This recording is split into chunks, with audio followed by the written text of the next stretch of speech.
lupa subscribe dan nyalakan lonceng notifikasi. PKTV Grecek Beneh.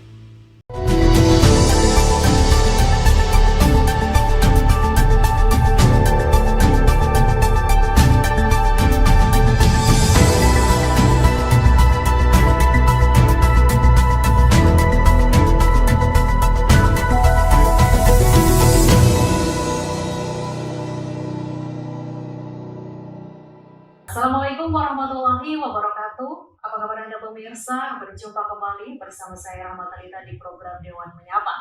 Kali ini saya sudah berada di kediaman Wakil Ketua DPRD Kota Bontang, yaitu Bang Junaidi. Namun sebelumnya kita akan sapa dulu beliau. Assalamualaikum, apa kabar Bang Junaidi? Waalaikumsalam warahmatullahi wabarakatuh. Kabar baik, alhamdulillah. Apa kabar juga?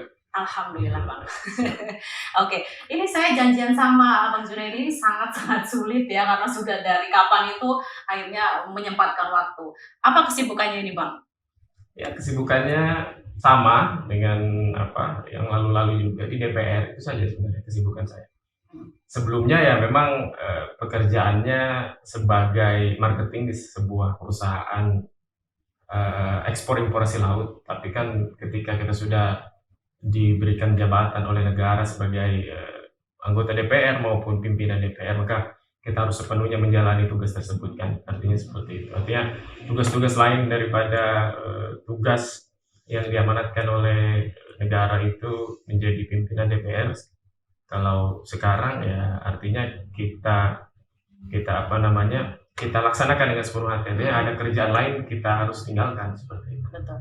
Oke, sebelumnya saya ingin bertanya dulu, apakah memang asli lahir di Kota Bontang? Saya alhamdulillah lahir asli di Kota Bontang, di atas air, lebih tepatnya di Bontang Kuala. Kalau seumpamanya yang nonton orang Bontang di Kota Bontang pasti tahu Bontang ya. Kuala, karena cikal bakal Kota Bontang. Jadi saya lahir di Bontang Kuala tepat 24 tahun yang lalu. Alhamdulillah sekarang umur sudah 28 tahun. Bapak saya juga asli orang Bontang, kakek saya juga asli orang Bontang. Tetapi kalau ditarik dari atas, hierarkinya itu buyut saya yang sebenarnya merantau dari Sengkang, Sulawesi. Jadi kakek saya, buyut saya merantau berdagang. Kami sebenarnya semua keluarga pedagang. Nelayan saat itu?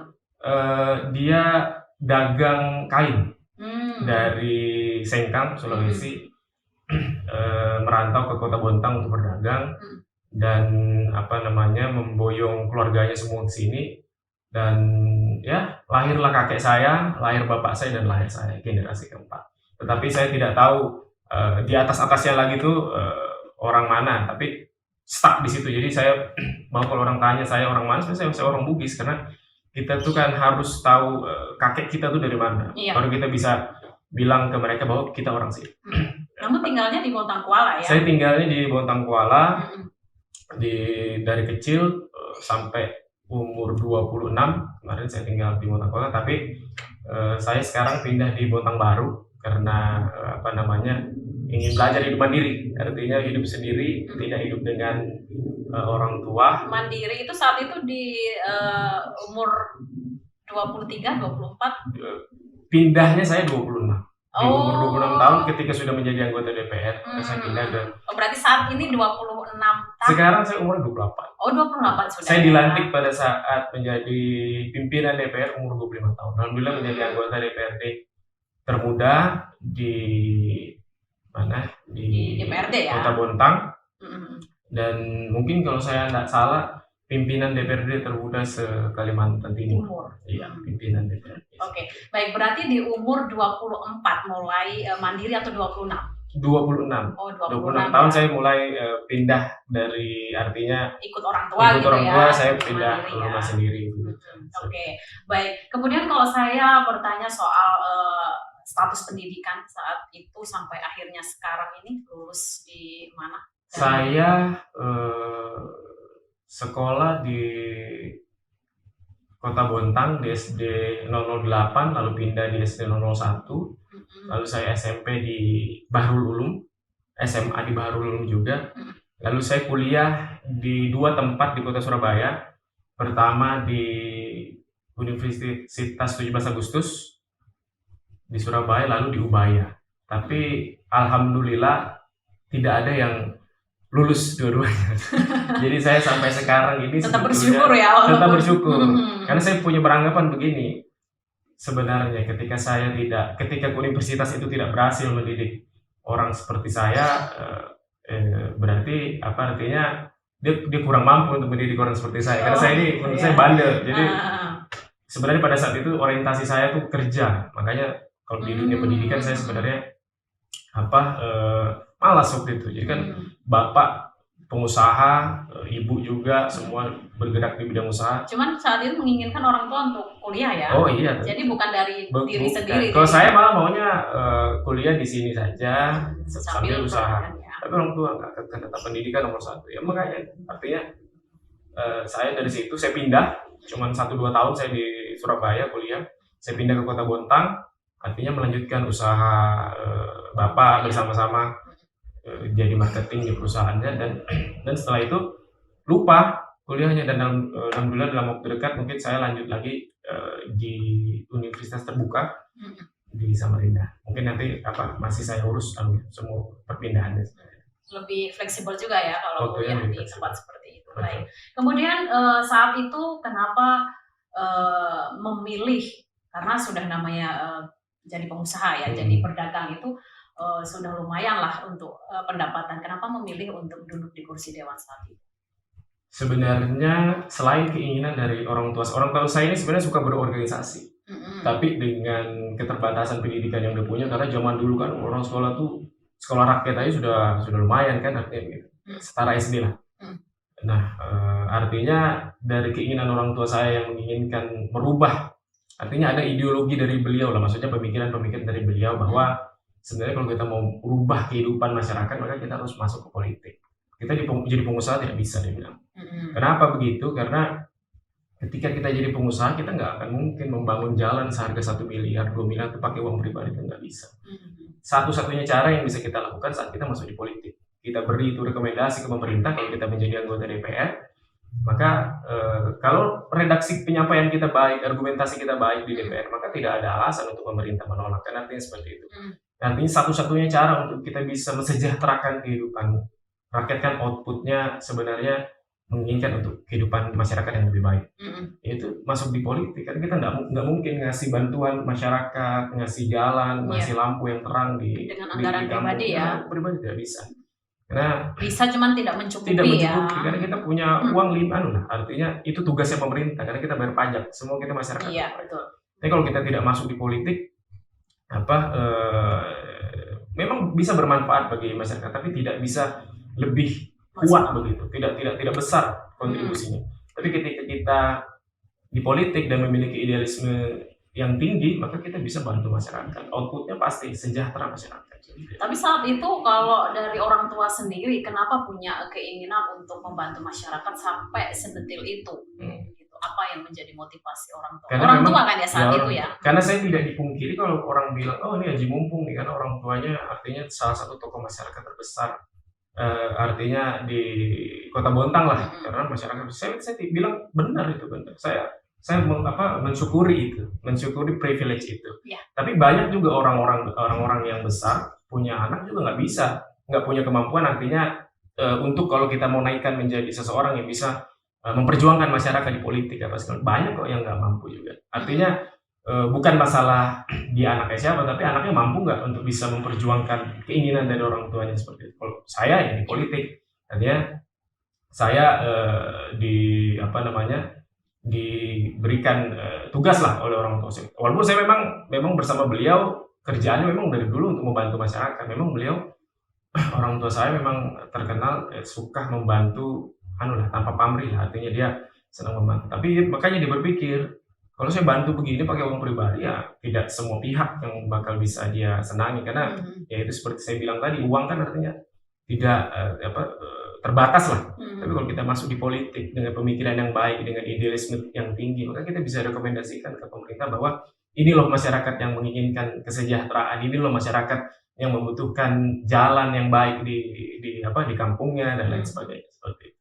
Tapi kalau saat itu masyarakat yang mengadu ke orang tua, saat itu apa yang diinginkan sehingga harus berjuang untuk saya paling tidak anak saya yang duduk di kursi dewan? Kalau dulu sih memang karena orang tua saya ini hidup di artinya di atas laut, artinya di mana semua masyarakat 80-90% bekerja sebagai seorang nelayan, maka kebijakan-kebijakan ke arah situ harus paling tidak pemerintah bisa lihat. Dan kalau pengusaha yang sampaikan ke pemerintah tidak digubris.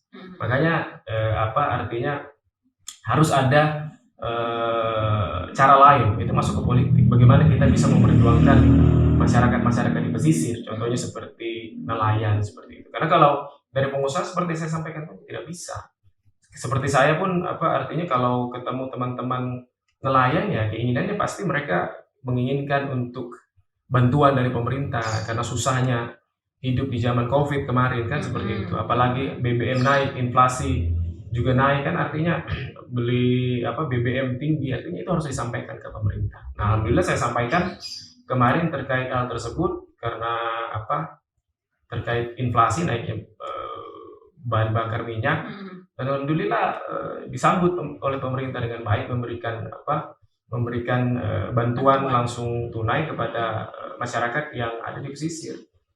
Tapi itu juga tidak terlepas dari peraturan dari pusat bahwa memerintahkan daerah. Tapi itulah tugas kita di DPR mengingatkan pemerintah bahwa ada peraturan yang seperti itu. Dan alhamdulillah kita sampaikan dan alhamdulillah nelayan bisa mendapatkan artinya bantuan-bantuan tersebut. Nah, artinya seperti itu yang ingin kita lakukan begitu. Artinya kalau tidak ada masyarakat yang peduli juga tidak bisa. Artinya harus kita aware sama mereka, kita peduli. Intinya kita mau berbuat untuk mereka. Harus ada yang memperjuangkan. Betul, ya. betul. Oke. Baik. Saat itu orang tua yang meminta untuk kamu aja nak yang maju ke kursi dewan, saat itu bagaimana perasaan seorang Bang Junet? Sebenarnya kalau saya memang passionnya di usaha. Saya di Ubaya itu bisnis internasional. Saya itu sekitar berapa orang, 300 orang loh nggak salah yang daftar, cuman terpilih itu kurang lebih 60-80. Salah satunya saya, itu jalur khusus saya. Passion saya memang di dunia bisnis gitu, wirausaha. Tapi saya punya pemikiran bahwa untuk menjalani hidup ini kita harus fleksibel. Artinya tidak bisa kita pakem di satu kerjaan aja. Jadi artinya kalau ada tawaran lain dari mana-mana saja ketika itu tidak merugikan orang lain, kontribusinya baik untuk orang lain, maka kita harus ambil. Karena sebaik-baik manusia kan seperti disabdakan adalah manusia yang bermanfaat bagi banyak orang. Artinya kalau ada tawaran begitu kan ya saya ambil, artinya tawaran dari orang tua bahwa kamu masuk politik aja gini. Walaupun tidak sesuai dengan passion saya dari awal, saya tidak mengerti sama sekali apa itu politik di awal ya. Yeah. Maka saya ambil karena ada kemungkinan untuk kita berbagi, memberikan kontribusi untuk kesejahteraan masyarakat. Berarti tidak ada gejolak untuk saya ini tidak mau lah. Tidak ada. Saya dari awal memang karena saya ini memang suka baca motivasi gitu. Jadi saya kalau menjalani hidup itu saya mau seperti apa bisa bermanfaat bagi banyak orang. Ya saya mikirnya awal salah satunya jadi pengusaha karena saya melihat sosok orang tua saya kan jadi pengusaha maka dia bisa bantu orang lain. Tapi memang ada pemikiran lain seperti orang tua saya bilang bahwa kalau kita jadi pengusaha seperti itu saya sampaikan tadi, uang sebanyak apapun nggak cukup. Dia tanya saya, kamu punya uang 1 miliar, kamu bangun jalan, uang pribadi mau nggak? Ya nggak mau, ngapain? Tapi kalau kita masuk di politik, kamu rekomendasikan itu ke pemerintah sesuai dengan kebutuhan dari masyarakat, ya pasti pemerintah lakukan. Tidak dengan uangmu, tapi dengan pola pikirmu, dengan argumentasimu seperti itu. Makanya saya masuk ke politik. Oke, di periode pertama ini apa yang sudah dilakukan seorang Bang Junaidi sebagai wakil ketua DPRD?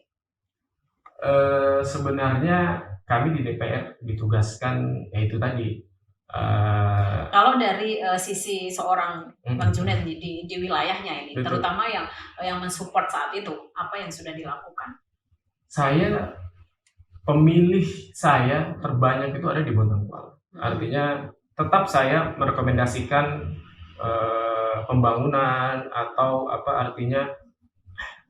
hal-hal lain di luar Bontang Kuala. Itu harus kita lakukan karena kita saat dilantik itu disumpah menjadi wakil rakyat untuk seluruh masyarakat Bontang, bukan hanya yang di tempat kita diwakili. Iya, betul.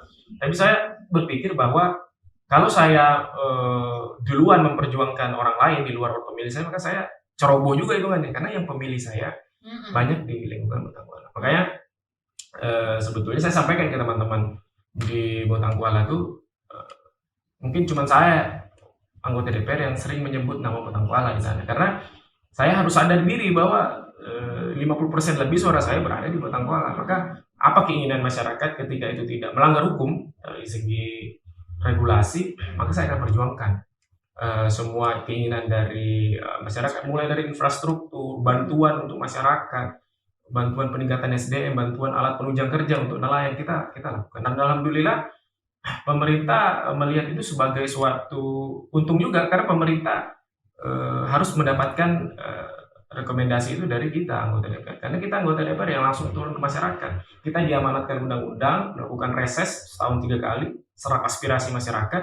Dari situ kita melihat kegamangan masyarakat itu apa, keinginan masyarakat apa, sesuai dengan kebutuhan masyarakat. Nah, dari situ kita sampaikan ke pemerintah. Makanya saya sampaikan ke pemerintah bahwa semua keinginan masyarakat yang saya sampaikan pada saat rapat adalah yang tidak saya buat-buat, karena saya dapatkan melalui reses, melalui tatap langsung turun ke dapil saya ke masyarakat. Lalu saya rekomendasikan, dan alhamdulillah disetujui. Ya walaupun tidak semua, artinya kalau kita meminta sesuatu yang besar kan pemerintah juga harus ada hitung-hitungan anggaran apakah mencukupi atau tidak. Tapi selama ini alhamdulillah pemerintah mengikuti, artinya kalau ada sesuatu yang dirasa urgen untuk kesejahteraan masyarakat, untuk anggaran-anggaran tersebut, maka pemerintah pasti alhamdulillah sampai saat ini mengikutilah kemauan dari teman-teman dari anggota DPR. Oke, baik. Saat seorang Bang Junaidi memang sebelum turun dan akhirnya mendapatkan suara banyak, itu kan tidak dipungkiri memang dari support dari orang tua juga saat itu. Sebenarnya seorang Bang Junaidi sendiri apakah memang di masyarakat juga aware, maksudnya ya sama masyarakat ada saling sapa gitu, atau memang tertutup saat itu? Kalau saya sebenarnya dibilang tertutup juga tidak, dibilang suka menyapa juga ya so-so lah, biasa-biasa aja. Artinya saya tipe orang yang saya ini introvert sebenarnya. Artinya saya suka tempat yang sunyi, tempat yang, jadi kalau yang crowd gitu, yang ramai, saya agak anu. Nah makanya dengan pekerjaan saya menjadi anggota DPR, saya diharuskan untuk selalu di tempat ramai. Maka sebenarnya kalau di dalam diri saya introvert, saya 100% murni introvert. Kalau ke tempat-tempat pantai yang sepi itu senang sekali saya. Tempat-tempat yang kayak hutan-hutan itu nggak ada orang, senang sekali. Tapi memang artinya saya dulu suka traveling, jadi sebenarnya masyarakat Bontang, khususnya Botang Kuala itu jarang melihat saya. Setelah lulus SMA, saya kuliah di Surabaya, saya netap 2 tahun kurang lebih di Surabaya. Setelah pulang pun saya bisnis sama orang tua, saya sering keluar kota. Artinya saya jarang lah berada di Bontang. Saya sering keluar kota karena bapak ekspor hasil laut di luar negeri. Saya sering artinya jual barang di sana.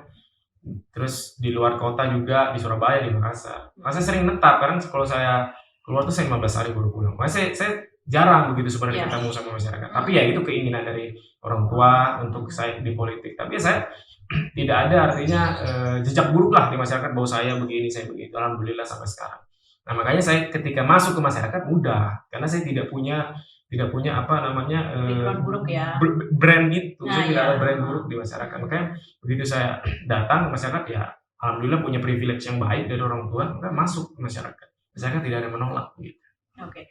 Seperti yang kita ketahui bahwa saat pencalekan saat itu memang banyak baliho-baliho seorang Bang Junaidi yang sebenarnya ini tuh siapa sih gitu kan, bukan sosok yang memang sudah kita kenal saat itu gitu ya.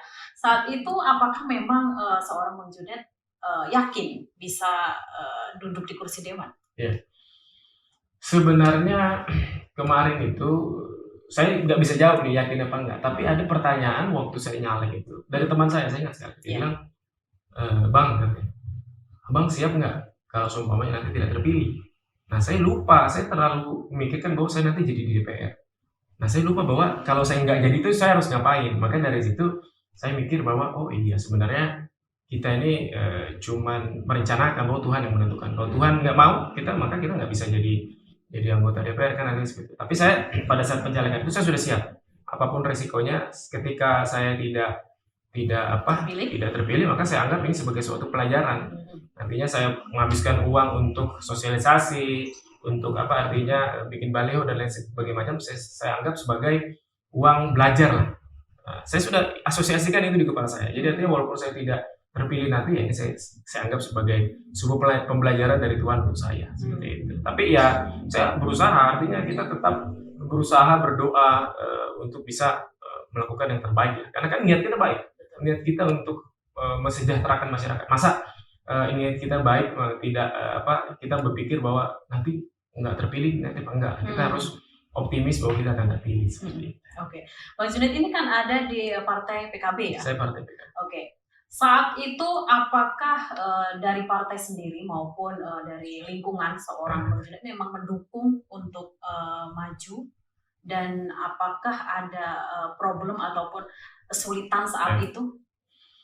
Sebenarnya memang kalau melihat partai politik dia harus mencari calon-calon yang artinya punya nama besar.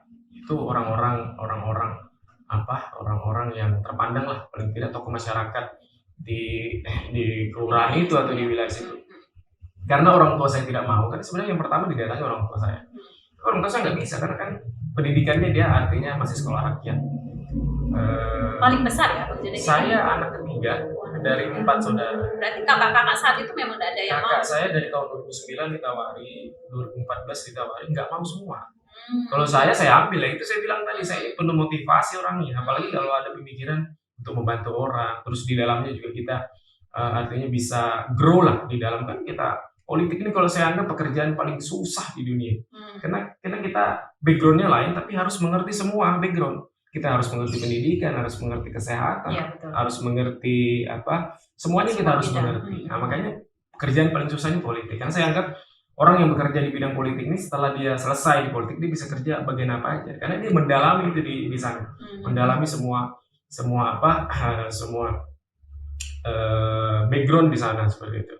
Makanya seperti saya bilang tadi, saya mau di politik sebetulnya. Dan kakak saya ini menolak karena kan perempuan. Saya anak laki-laki sendiri sebetulnya.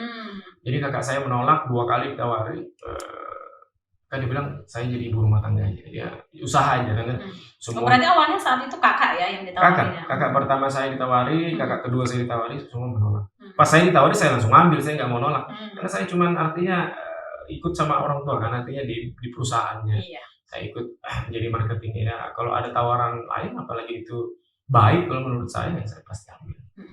Tapi kalau saya bertanya dari anggaran nih saat itu, memang benar-benar menguras memang atau seperti apa? Jujur nih ya. Kalau saya anggaran sebenarnya saya tidak spesifik hitung berapa kami, karena itu kan juga karena orang tua saya ini kalau saya kayak seperti mau maju gitu dia nggak hitung gitu, karena katanya kalau hitung kita malah nanti nyes gitu loh, ini uang kita sudah habis. Apalagi nggak jadi. Benar, gitu ya. apalagi nggak jadi. Jadi artinya sudah kita let it flow aja, ngalir aja. Ketika kita membutuhkan sesuatu sudah kita bayar. Ketika kita membutuhkan sesuatu ya kita bayar.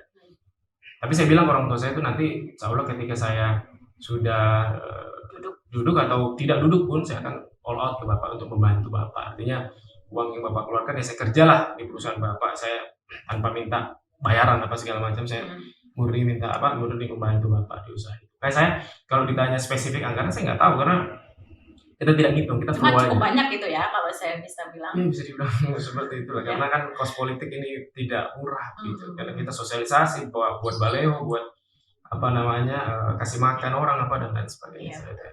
Baik, selama duduk di kursi dewan di periode pertama ini, apakah pernah ada selentingan kata-kata negatif dalam tanda kutip dari seorang Bang Juned yang sampai akhirnya masuk di telinga Bang Juned? Selentingan seperti apa maksudnya? Kata-kata Ya yang dari mungkin yang apa sih dulu lo janjikan mau ini kok ternyata belum ada ini gitu, atau mungkin ya yang bikin risih lah dari seorang Bang Juned. Artinya saya yang menjanjikan? Bukan, dari masyarakat masuk ke telinga Bang Juned nih. Oh, kata-katanya. Kalau saya nggak ada, karena saya asosiasikan di kepala bahwa di politik ini kita nggak boleh baper sama kata-kata orang. Karena politik ini dinamis. Hari ini kamu bisa dukung saya, masyarakat bisa menjelekkan saya. Nanti 5 tahun kemudian kamu bisa memuji saya. Karena di politik-politik Indonesia, bukan Indonesia, saya rasa dunia, seluruh dunia pun begitu. Artinya politik ini sangat dinamis. Artinya saya mengasosiasikan itu di kepala saya bahwa kita nggak boleh baper dengan omongan orang. Tapi kan tidak dipungkiri ya, maksudnya masyarakat pasti ada yang puas terhadap apa Iya, yang sudah betul. dilakukan dan ada yang memang tidak puas saat Betul, itu. Nah, betul. seperti apa menyikapi itu? Politik kan memang seperti itu. Artinya kalau kamu berani disukai dan tidak disukai, maka kamu masuk politik, masuk jadi leader artinya. Tapi kalau kamu nggak berani untuk tidak disukai, kamu jadi penceramah aja. Karena penceramah hampir semua suka. Nah, artinya itu sudah saya kan sering baca. Artinya saya dalami ilmu politik itu seperti apa tanggapan masyarakat ketika kita menjadi politisi. Memang itu lumrah terjadi. Tidak hanya saya sebagai anggota DPR ya, sebagai pimpinan DPR, wali kota pun begitu, gubernur begitu, presiden, seorang presiden kepala negara yang betul-betul dijaga oleh negara, dicemooh juga oleh masyarakat. Artinya ada masyarakat yang tidak suka sampai melakukan hate speech dan lain sebagainya kan, artinya seperti itu. Artinya saya sudah asosiasikan itu di kepala saya bahwa ketika ada masyarakat yang mencemooh saya kalau bisa saya jawab ya saya artinya saya melakukan pendekatan bahwa tabayun lah apa sebenarnya maksud dan tujuan. Tapi kalau saya rasa saya tidak perlu melakukan klarifikasi ya sama yang bersangkutan saya ngalir aja. Tapi ada ya. Sampai saat ini ada ya. selentingan ada, tapi tidak langsung ke saya, artinya ke orang lain. Ya, hanya dengar saja ya. Satir artinya maksudnya ini tapi tujuannya nyinggung kayak gitu. Ada lah memang itu tipis lah itu kalau di politik itu biasa. Sudah biasa ya. Oke, nanti saya akan lanjutkan perbincangan kita, saya akan jeda terlebih dahulu. Baik pemirsa, kita akan lanjutkan obrolan kita dengan Bang Junaidi, namun sesaat lagi tetaplah di Dewan Menyapa.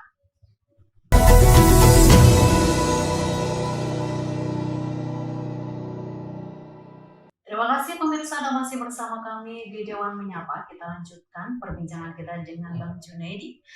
Kalau kita tadi sudah membahas panjang nih tentang bagaimana perjalanan duduk di kursi Dewan, kemudian saat sudah duduk di kursi Dewan, apa sebenarnya tugas seorang wakil DPR di Kota Bontang, terutama kan ini sebagai pimpinan ya otomatis ya, daripada perbedaan dengan anggota-anggota Dewan yang lain? Sebenarnya pimpinan kita tugasnya lebih kepada memfasilitasi keinginan dari teman-teman. Dari pimpinan DPRD sendiri sebenarnya kami diamanatkan untuk memimpin namanya alat kelengkapan DPRD itu badan anggaran, lalu badan musyawarah. Nah, disitulah dua alat kelengkapan ini yang secara langsung kami pimpinan memimpinnya. Nah, kalau ditanya perbedaan artinya pimpinan dan anggota, kalau anggota itu dia lebih spesifik ke dinas-dinas, jadi artinya mereka punya mitra. Komisi 1 mitranya ini, komisi 2 mitranya ini, komisi 3 mitranya. Tapi kalau kami pimpinan lebih kepada memfasilitasi itu semua. Artinya dari pimpinan lah kita memberikan rekomendasi itu untuk kita kirim surat ke mitra masing-masing untuk dilakukan rapat, apakah itu rapat dengar pendapat atau rapat kerja seperti itu. Dan kita jadi pimpinan ini juga kalau menurut undang-undang ya kita diamanatkan untuk mewakili lembaga ini di acara-acara instansi pemerintah. Jadi kalau ada acara yang khususkan instansi pemerintah hadir, maka pimpinan harus hadir. Dan dari situ salah satu atau bisa diundang ketiganya, dan anggota tidak mesti harus hadir di situ. Jadi kita mewakili lembaga DPRD untuk hadir di acara-acara pemerintah seperti itu. Kalau dari sisi tugas maupun fungsi, duduk sebagai pimpinan di DPRD itu apakah memang ada keistimewaan tersendiri? Kalau dari pimpinan DPR pastilah. Artinya kita di pimpinan ini memang selain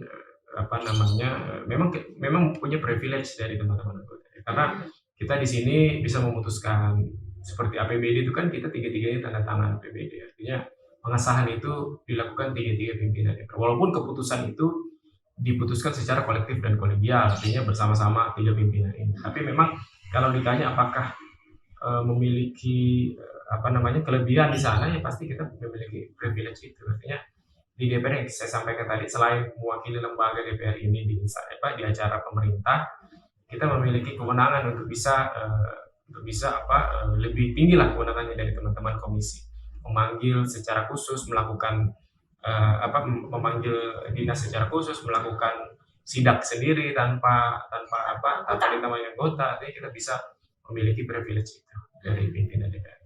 Oke, kalau dari fasilitas sendiri apakah ada perbedaan juga?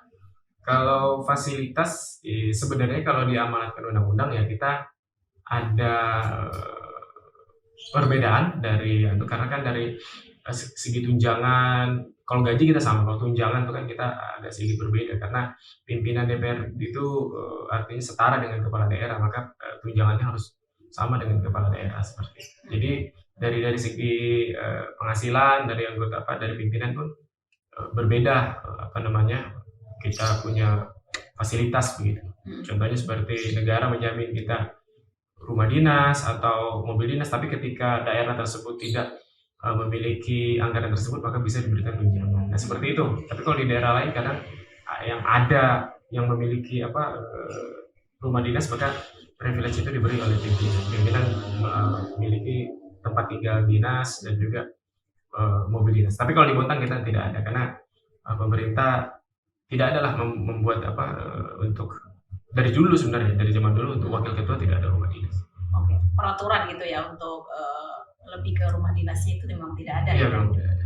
Oke, baik. Kemudian kalau di DPRD sendiri, apa yang sudah dilakukan ataupun yang menjadi permasalahan di Dewan saat ini yang selama Bang Junaidi ini duduk di kursi Dewan, apa yang sudah dikerjakan ataupun menjadi permasalahan di Bontang yang sudah Bang Junaidi perjuangkan? Sebenarnya seperti saya katakan tadi, saya lebih memperjuangkan keinginan dari masyarakat pesisir. Makanya saya hampir setengah lebih lah, 50% lebih dari reses saya memang terjun langsung ke pesisir untuk menyapa masyarakat. Dan alhamdulillah permasalahan dari mereka bisa saya bawa ke pemerintah. Itu tadi yang saya sampaikan. Saya selalu sampaikan ini ke teman-teman sebetulnya kalau saya diskusi. Indeks pembangunan manusia kita di Kota Bontang ini sangat tinggi. 2009 tuh kita sempat 2009 apa 2011 gitu saya lupa. Sempat jadi salah satu tertinggi di Indonesia.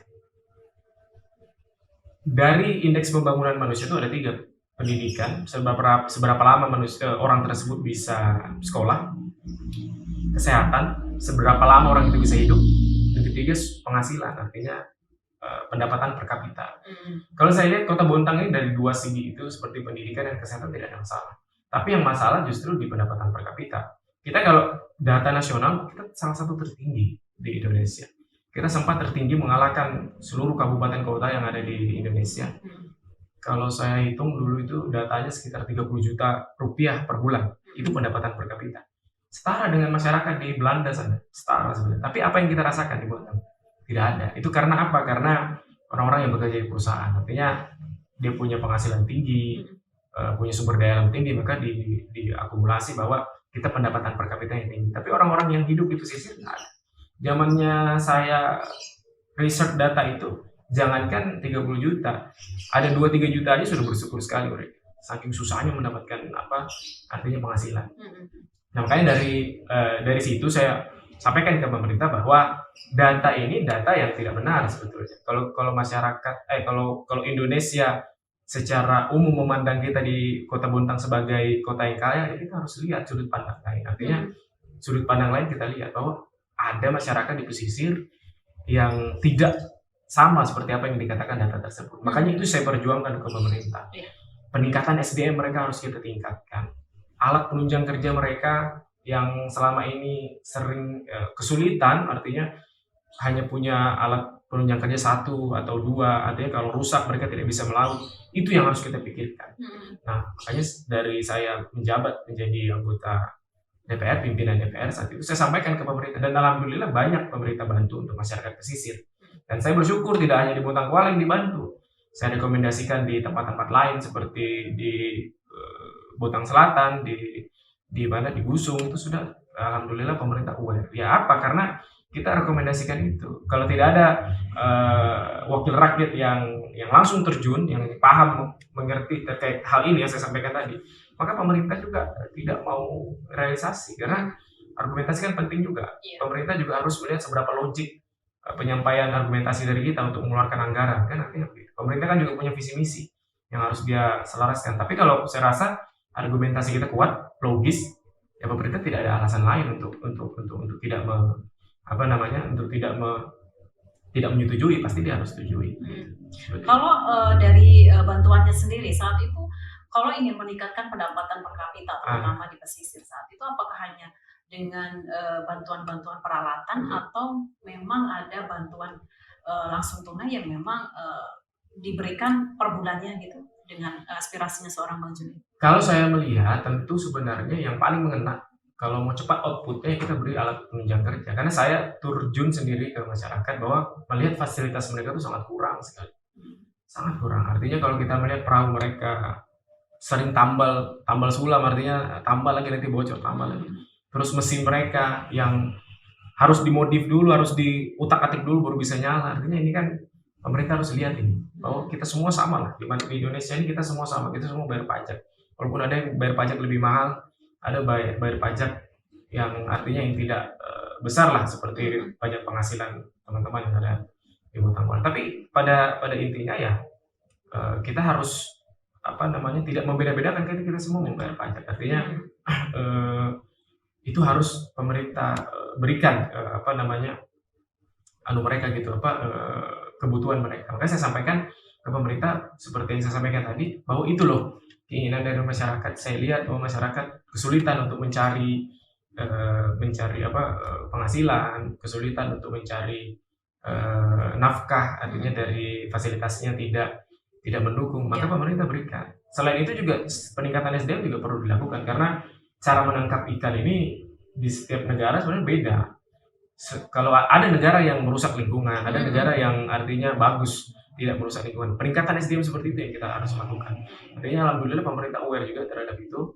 Alhamdulillah kita sering melakukan peningkatan kompetensi dari nelayan sendiri untuk diberikan pengetahuan bahwa seperti ini loh cara menangkap ikan yang baik bagi lingkungan.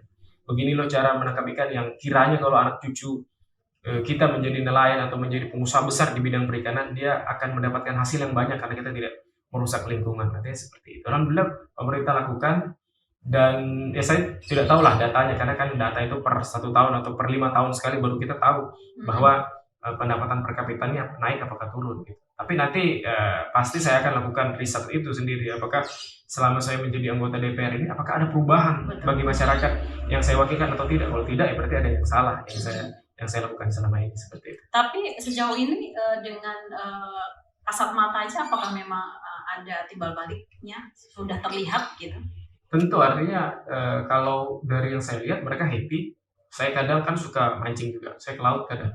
Saya tinggal di Botangkuala, kan keluarga saya untuk tinggal di Botangkuala. Kadang kalau mereka yang dulunya itu pakai mesin yang kecil, kalau kita asumsikan di alat penunjang kerja itu sekitar 6 PK. Sangat lambat sekali, artinya dia kalau pergi jam 6 pagi sampai ke tempat tujuan itu jam 7 baru bisa. Tapi kalau dengan mesin yang besar, kita rekomendasikan ke pemerintah untuk percepatan mereka mencari hasil laut, mereka cepat, bisa 30 menit mereka sudah sampai di lokasi. Artinya dari segi akumulasi hitung-hitungan saja mereka lebih saving waktu, karena kan time is money, waktu kan uang. Artinya kita lebih cepat sampai ke sana, lebih cepat mencari nafkah, artinya kita lebih cepat pulang ketemu keluarga. Artinya dari situ saya kita pikirkan bahwa impact-nya tuh sungguh terasa gitu. Belum lagi nanti alat-alat penunjang kerja seperti pemberian jaring dan lain sebagainya, yang selama ini jaringnya sering bolong-bolong gitu, artinya yang tidak kuat, kita pemerintah suruh beri yang kuat. Artinya yang selama ini ikan-ikan 1 kilo bisa lepas, sekarang tidak lepas. Artinya dari pemikiran itu kan bahwa penghasilan mereka ini mesti naik karena alat penunjangnya bagus gitu, artinya berkualitas. Maka dari situ saya menganggap bahwa pasti masyarakat yang saya wakilkan memiliki impact-nya ada, artinya merasakan output dari yang pemerintah berikan. Tentu legitimasi outcome-nya pemerintah akan naik karena kepercayaan masyarakat terhadap pemerintah akan tinggi, karena telah peduli kepada mereka. Walaupun kami artinya yang merekomendasikan juga mendapatkan legitimasi itu karena kita yang menyampaikan secara langsung ke pemerintah seperti itu. Kalau dilihat dengan hasil yang didapat dari para nelayan tersebut yang sudah mendapatkan bantuan, apakah ada di benak seorang Bang Junedi bagaimana ini pemanfaatan dari alat-alat tersebut, apakah mereka ceroboh atau memang bisa memanfaatkan dengan baik? Memang tidak dipungkiri beberapa kelompok nelayan yang diberikan bantuan melihat semua bantuan tersebut kan bukan bantuan yang bisa mereka manfaatkan dengan sebaik mungkin. Kadang ada juga yang menjual. Kalau saya dengar dari teman-teman, tapi saya sampaikan ketika ke masyarakat, tugas saya hanya sebatas memberikan pemahaman untuk nelayan, masyarakat, memberikan uji kompetensi, merekomendasikan itu ke pemerintah, lalu pemerintah melakukan uji kompetensi, memberikan alat bantuan. Tapi kalau ada pelanggaran hukum yang dilakukan oleh teman-teman, maka teman-teman harus menanggungnya sendiri. Ketika suatu hari ada pemeriksaan dari Badan Pemeriksa Keuangan dan lain sebagainya untuk mencari barang-barang atau melihat barang-barang yang sudah diberikan pemerintah ketika itu tidak dimanfaatkan dengan baik, maka teman-teman ambil itu sebagai tanggung jawab sendiri. Tugas saya sudah selesai. Tugas saya menyampaikan aspirasi teman-teman yang diakselerasi menjadi sebuah bentuk proyek pemerintah untuk memberi kalian alat penunjang kerja, peningkatan uji kompetensi seperti itu. Tugasnya sudah selesai. Tapi kan akhirnya kalau memang dia tidak memanfaatkan dengan baik, akhirnya ngomong lagi ke Bang Junedi untuk dibantu lagi seperti itu, atau memang kamu kan sudah bantuannya yang lain lah gitu. Kalau regulasi mengatur bahwa kita tidak boleh membantu dua kali dalam 2 tahun, yang artinya tahun berturut lah. Bisa kita bantu mungkin salah 1 tahun kelompok tersebut. Jadi artinya selama ini sebenarnya teman-teman kalau sudah dibantu ya sadar lah, artinya sudah dibantu dia. Saya rasa teman-teman ini tidak ada ingin memanfaatkan, teman-teman lain tidak ada ingin memanfaatkan anggota DPR lah. Mereka tuh murni.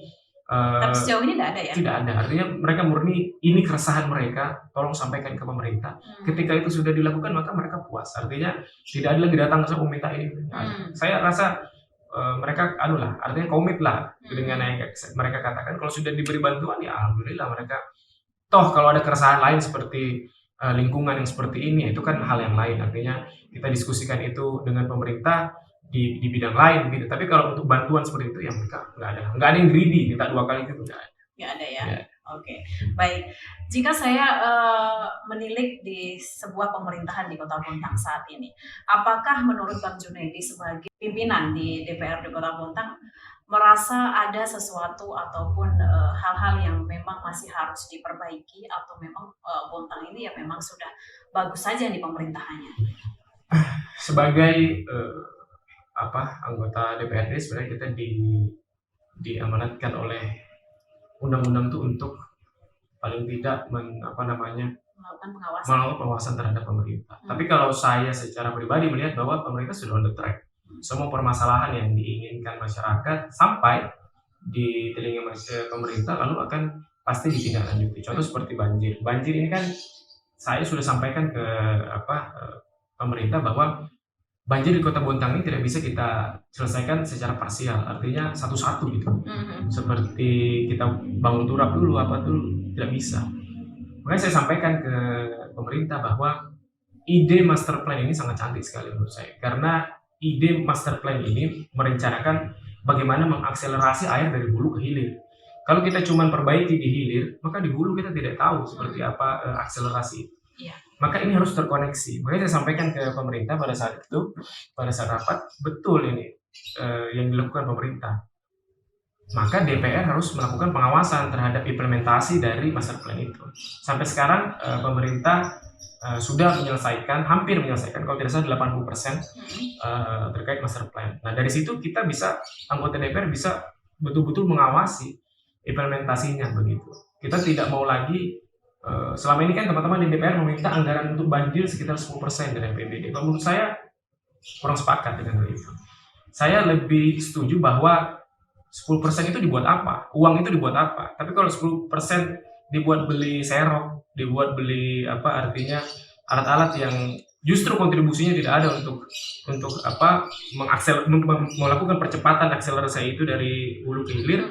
Buat apa? Artinya uang 10% itu sia-sia.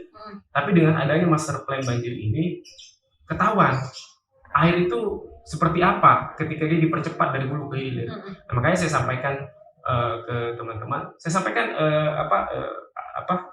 pemikiran lah bahwa DKI Jakarta itu tidak membuat master plan, dia membuat grand master plan yang paling besar dengan anggaran yang di cross check persentase juga, tapi tidak berhasil karena dia hanya fokus pada anggaran itu untuk membeli ini, tidak fokus kepada akselerasi dari hulu ke hilir. Tapi Surabaya anggarannya tidak seberapa untuk penanganan banjir, saya sampaikan ke pemerintah, tapi berhasil menghilangkan banjir. Kenapa?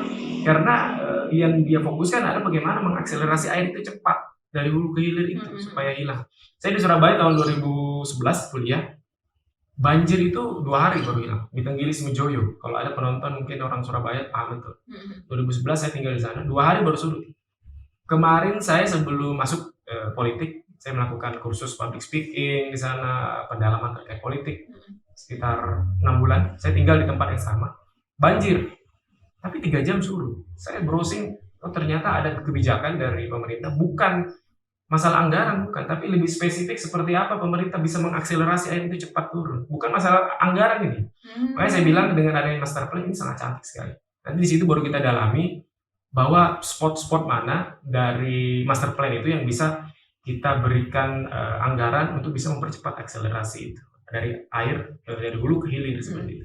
Walaupun nanti permasalahan di hilir ada permasalahan banjir rob dan lain sebagainya, itu pasti di master plan dipikirkan seperti apa caranya untuk bisa mengatur pola air lah ketika banjir rob terjadi dan hujan deras, seperti apa kita bisa atur. Itu master plan banjir akan diterangkan di situ. Dan saya menganggap bahwa ini pemerintah sangat aware terhadap keinginan masyarakat, karena baru kali ini pemerintah melakukan master plan itu, karena dulu hanya parsial saja.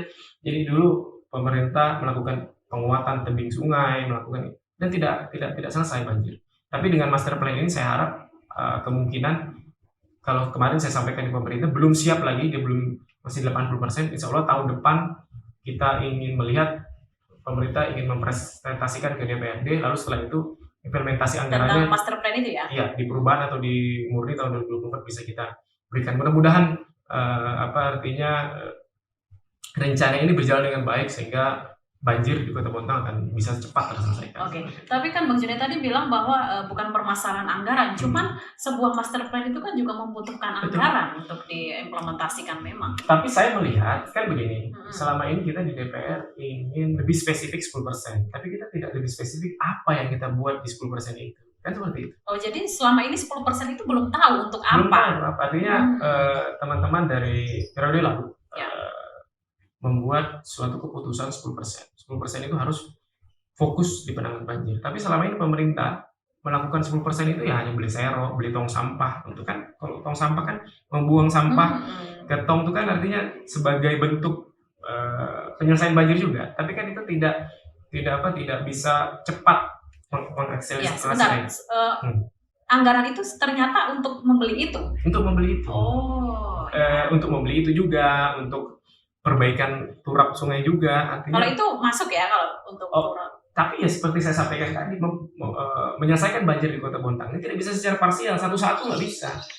Harus langsung. Jadi artinya kita harus tahu dari hulu ke hilir itu dia spot mana kira-kira yang bertahan. Di situ kita lihat dari master plan itu seperti apa caranya. Karena kalau saya sampaikan ke teman-teman, tidak ada yang bisa secara ngomong di sini bisa menyelesaikan banjir dengan mulutnya, nggak bisa.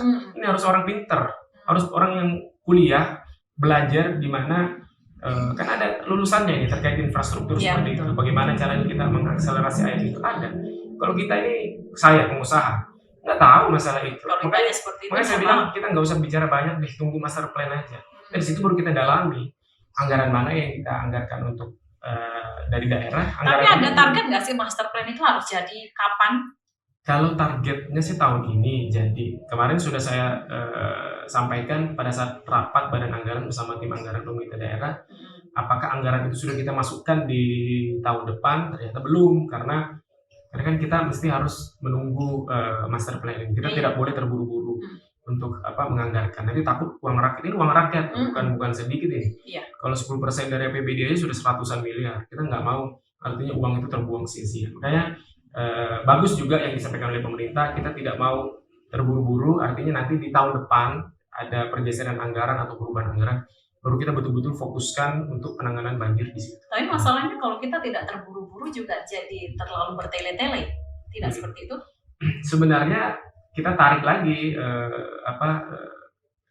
kita mau uang rakyat sia-sia atau kita mau percepatan banjir ini yang belum tentu benar, artinya kan masih 80%, artinya masih banyak kajian-kajian lagi yang dilakukan. Kalau 80% kita sudah anggarkan kan ada kemungkinan ini tidak berhasil, karena masih ada 20% yang bukan tele-tele, karena saya pelajari di kebijakan pemerintah itu, ketika kebijakannya 50% satu, ada kontribusinya kesejahteraan masyarakat, maka kita harus ambil. Tapi kalau saya hitung-hitung, ini tidak 50% satu, karena satu, uang rakyat akan habis. Kedua, ini belum tentu akan menyelesaikan banjir, karena master plan belum selesai. Nah, makanya betul kata pemerintah, kita tahun depan saja, kita betul-betul fokus di sana. Ketika dia sudah 100% bahwa seperti ini loh, menangani banjir di Kota Bontang, maka kita fokuskan untuk beri anggaran di situ. Tidak hanya anggaran Bontang, kita minta secara khusus di provinsi melalui bantuan keuangan maupun pusat APBN, kita minta untuk menyelesaikan banjir yang ada di Kota Bontang. Tapi betul juga nggak kalau pemerintah memang saat ini juga membangun turap? Kalau menurut Bang Junet tadi kan itu ya bisa satu-satu. Iya, tapi saat ini kan memang satu-satu nih masih membangun turap. Menurut Bang Junet? Tapi kalau pembangunan turap kan, kalau saya rasa di master plan pun penguatan turap itu pasti dilakukan. Karena di seluruh Indonesia penguatan turap itu memang sebuah keharusan. Kayak contoh di belakang rumah saya sungai, turapnya masih belum kuat. Kemungkinan untuk longsor besar. Artinya air tanah akan turun ke sungai. Artinya hal tersebut mesti harus dilakukan pemerintah. Walaupun di master plan dia lebih spesifik lagi. Sebenarnya dengan jumlah volume air seperti itu, turap yang seperti apa sih penguatannya yang kita ingin anggarkan gitu loh. Anggarannya berapa sih? Nah, itu ada di master plan nanti. Tapi kalau untuk anggaran turap sendiri itu pasti di seluruh Indonesia penguatan itu mesti pemerintah lakukan, karena takut banjir longsor dan lain sebagainya. Berarti itu maksudnya anggaran bukan anggaran yang memang nantinya akan dikhususkan di master plan ya, memang ini anggaran yang untuk mengantisipasi terlebih dahulu betul. Gitu ya. Karena memang sampai sekarang penguatan turap itu belum dilakukan semua, karena kan panjang. Bontang itu kan dari ujung itu panjang. Makanya pemerintah menyicil itu untuk bisa menganggarkan penguatan turap di seluruh Kota Bontang. Memang itu rutin dilakukan tiap tahun. Oke, baik. Sekarang saya ingin bertanya bagaimana atau apa suka duka selama duduk di kursi parlemen? Sukanya sebenarnya lebih banyak sukanya dari dukanya. Tapi kalau orang seperti introvert seperti saya ini ya, tapi sekarang saya sudah menikmati tempat-tempat ramai seperti itu. Sukanya ya privilege kita tinggi, artinya kita dipandang masyarakat sebagai orang yang bisa memperjuangkan mereka. Ya siapa yang tidak suka dihargai sama orang kan, artinya kita sebagai pimpinan DPR, anggota DPR dihargai lebih oleh masyarakat. Berbeda perlakuannya dengan pengusaha. Walaupun dia banyak uang, respectnya masyarakat tuh lebih tinggi ke seperti orang-orang yang pejabat daerah, anggota DPR, pimpinan DPR seperti itu. Dukanya sebenarnya ruang privacy, yang sebenarnya kalau saya rasa agak sulit menemukan ruang privacy, karena rumah saya ini 24 jam buka. Teman-teman sering datang ke sini, masyarakat yang ingin mengadu, saya biarkan datang ke sini. Artinya ruang privacy itu sudah menurut saya, kalau menjadi anggota DPR, pimpinan DPR, orang yang terjun di politik, maka kita harus buang asosiasi di kepala kita bahwa kita mau hidup sendiri, itu tidak bisa.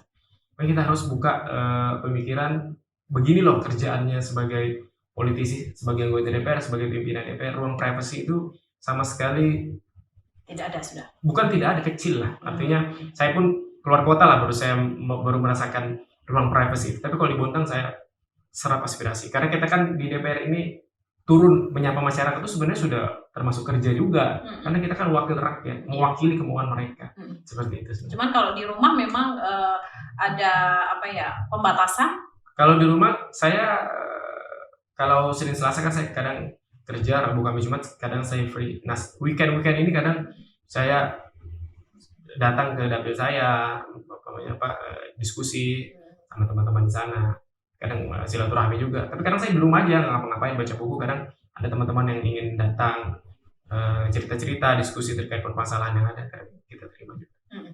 Oke, baik. Kalau saya bertanya, apakah selama duduk di kursi parlemen ada kebanggaan dari seorang penjuni?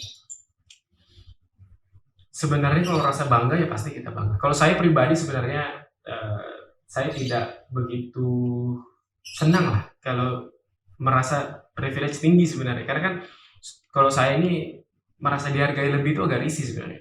Seperti kalau disupiri tuh, saya tuh lebih suka nyupir sendiri sebenarnya.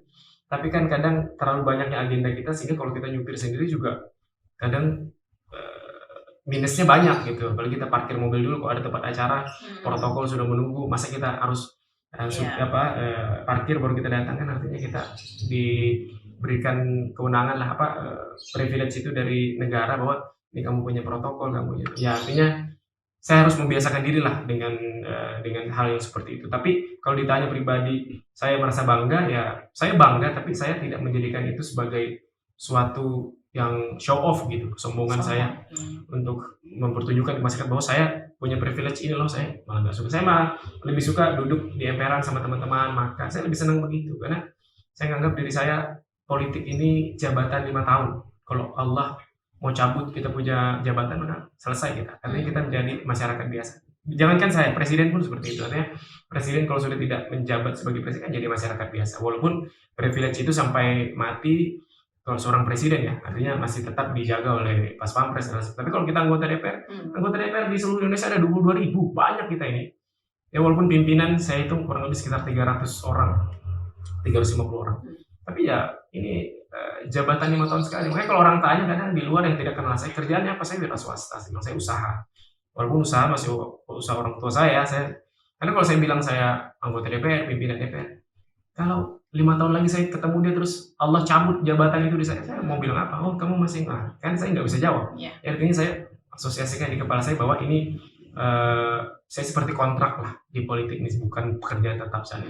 Kalau ketika saya kan kalau seperti anggota DPR, pimpinan DPR ini dia nggak punya bosnya itu rakyat. Maka kalau legitimasi kita baik, kredibilitas kita baik di masyarakat, maka kita akan naik. Itulah fungsinya elektabilitas. Artinya kalau kerja kita di DPR baik, maka masyarakat percaya. Maka lembaga survei ketika menanya masyarakat terkait sosok dari anggota DPR itu, maka akan naik nanti tuh jadi kepala daerah, nanti naik jadi gubernur, nanti naik jadi naik terus. Seperti Pak Jokowi kan tadi hanya sekedar wali kota, artinya yang dicintai oleh masyarakat kan, sepertinya di periode kedua terpilih 80% lebih dari masyarakat. Ini kan legitimasi itu karena baik gitu loh. Tidak punya bos, kami pun tidak punya bos begitu. Nah makanya dari situ saya banggakan bahwa politik ini kerjaan 5 tahun sekali. Bos kita itu rakyat sebenarnya. Justru salah kalau kita beranggapan bahwa artinya kita tidak mempedulikan rakyat. Harus karena rakyat ini yang menentukan apakah nasib kita di kemudian hari baik atau tidak. Seperti itu. Baik. Yang terakhir saya ingin bertanya, apakah ke depan ini di periode kedua akan maju kembali? Insya Allah kalau situasi seperti sekarang, kalau masyarakat dan keluarga juga menginginkan saya untuk tetap maju, ya karena itu saya sampaikan tadi, mungkin saya tidak berbangga diri atau apa segala macam. Saya tidak berbangga diri bahwa mereka mendapatkan kontribusi dari saya ketika saya menjadi anggota DPR maupun pimpinan DPR, maka mereka menginginkan saya untuk tetap maju. Jadi saya menyampaikan juga mereka, kalau mereka tanya Pak maju lagi Pak gini. Saya sampaikan iya, karena mungkin saya bilang tidak nanti kalau hate speech terhadap saya sudah terlalu banyak. Mungkin saya sudah berarti masyarakat tidak membutuhkan saya di DPR. Tapi kalau selama ini ya 80% lah masyarakat, ya, walaupun 20% atau 10% tuh masyarakat masih ada lah yang artinya satire itu saya bilang menyinggung saya secara langsung, secara tidak langsung. Tapi kalau melihat sekarang ya masyarakat masih mau saya maju untuk di periode kedua nanti, dan insya Allah saya sudah diskusi ke teman-teman partai, saya akan maju di Partai Kebangkitan Bangsa lagi di periode kedua saya nanti di tahun 2024 insya Allah.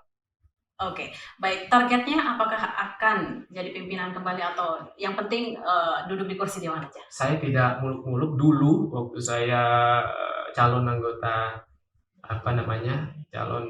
mencalonkan diri sebagai calon legislatif, menjadi anggota DPR itu sudah hebat sekali menurut saya. Saya pernah melihat anggota DPR sebelum saya menjadi anggota DPR itu bukan main auranya. Wih, anggota DPR bukan main. Saya bilang saya menjadi dia aja itu sudah bukan main, saya dihargai orang. Tapi alhamdulillah Tuhan berkehendak lain. Dia Allah menghendakkan saya menjadi pimpinan DPR, artinya privilege-nya lebih tinggi lagi.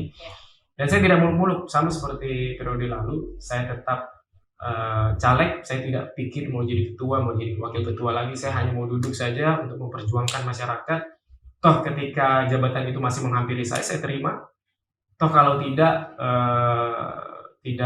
menjadi pimpinan, saya terima juga karena saya masih bisa memperjuangkannya di lembaga DPR. Dan kalau tidak terpilih ya saya harus, yang seperti saya sampaikan tadi, saya sampaikan asosiasi itu di kepala saya anggap pembelajaran saja, bahwa di periode kedua sebenarnya saya tidak begitu diinginkan masyarakat, walaupun kelihatannya seperti diinginkan. Nah, itu sudah saya pikirkan lah. Dari sekarang sudah saya pikirkan bagaimana caranya menyikapi hal-hal yang akan terjadi di kemudian hari. Kalau dari seandainya dari seorang Bang Junaidi memang tidak terpilih lagi, apakah mau jadi pengusaha kembali atau apa yang akan menjadi rencana ke depan? Karena semuanya kakak saya, bapak saya, ibu saya seorang pengusaha, jadi ya pasti saya kembali ke artinya ke pekerjaan nenek moyang saya sebenarnya, berdagang. Jadi sebenarnya saya basicnya berdagang bersama orang tua, saya pasti kembali ke sana karena saya rasa kalau mau kerja di sebuah perusahaan juga saya tidak punya tidak punya skill di sana, artinya saya tidak punya keinginan juga sebenarnya. Saya lebih prepare, lebih suka sebenarnya untuk berdagang. Maka kalau saya tidak terpilih, kemungkinan besar saya akan berdagang. Akan kembali lagi akan ya? Kembali ke kerjaan saya seperti apa. Walaupun saya hanya seorang marketing ya waktu itu, tapi saya paham lah hierarkinya bagaimana menjual barang, apa segala macam, melobi pihak ketiga, bagaimana cara supaya mendapatkan keuntungan dari berdagang dengan keuntungan yang legal ya tentunya. Oke, baik, terima kasih Bang Junaidi sudah meluangkan waktunya untuk ngobrol bersama kami. Semoga kita bisa bertemu di lain waktu. Dan kita doakan juga semoga nanti acara pernikahannya bisa lancar di bulan 2 ya nanti ya. Oke, baik, terima kasih, sehat selalu Bang Junaidi. Terima kasih banyak. Baik pemirsa, demikian perbincangan saya dengan Bang Junaidi, seorang wakil ketua DPRD Kota Bontang. Kita akan berjumpa kembali dengan anggota DPRD Kota Bontang yang lain. Saya Rahmat Alita pamit undur diri. Terima kasih. Wassalamualaikum warahmatullahi wabarakatuh.